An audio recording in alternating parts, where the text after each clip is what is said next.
खुद को कमजोर समझने वालों का जीवन बदल देगी ये कहानी। तो दोस्तों आइए जानते हैं कृष्ण उपदेश के माध्यम से ये कहानी। एक चरवाहा जंगल में भेड़ बकरियां चराया करता था।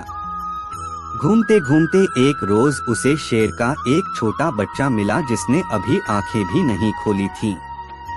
छोटा बच्चा सबको प्यारा लगता है। यह जानते हुए भी कि यह शेर का बच्चा है, उसे उन लोगों उठा लिया और भेड़ों का दूध पिलाने लगा। वह शेर का बच्चा धीरे धीरे बढ़े लगा और वह शेर का बच्चा भेड़ों के बच्चों के साथ खेलता, भेड़ों के साथ ही घास खाता, भेड़ों की तरह बोलता, अपने आप को भेड़ ही समझने लगा। अब वह शेर का बच्चा बड़ा हो गया था। एक रोज किसी दूसरे शेर ने भेड़ों के झुंड पर हमला कर दिया। सभी भेड़ें भागने लगीं। शेर के उस बच्चे भी डरते कांपते भेड़ों की तरह भागने लगे। तब हमलावर शेर को बहुत आश्चर्य हुआ कि ये क्यों भाग रही है। तब हमलवार शेर ने उस भेड़ों की ओर ध्यान हटाया कर उस शेर को ही पकड़ लिया और उसे समझाने लगा कि तू क्यों डरता है, तू तो खुद शेर है। दूसरा शेर कहता है कि शेर तो जंगल का राजा होता है, उसकी दहाड़ से सभी जानवर कांपते हैं। मैं घास खाने वाला इतना शक्तिशाली शेर नहीं हो सकता। हमलावर शेर उसे पकड़कर एक कुएं के पास ले गया।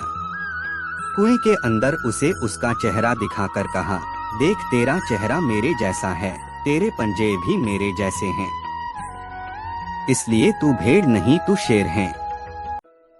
दूसरा शेर कहने लगा, ठीक है मेरा चेहरा तेरे चेहरे जैसा ही है, मगर तू तो बहुत शक्तिशाली है, मेरी आवाज से तो कोई डरता भी नहीं।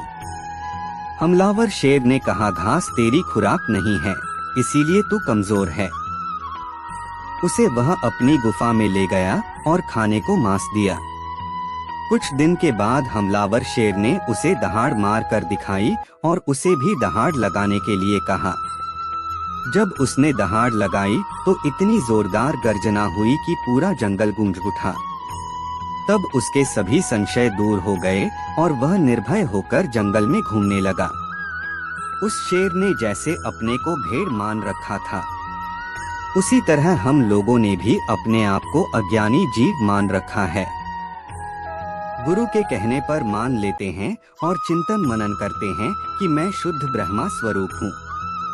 ऐसा चिंतन ही है हमारी शुद्ध खुराक। ऐसा करते करते जैसे जैसे स्वरूप में स्थिति होती जाती है और पिंड रूपी शरीर के अंदर सोई हुई शक्ति शिवा जाग जाती है, तब उस शेर की तरह हमारे संशय दूर होने लगते हैं।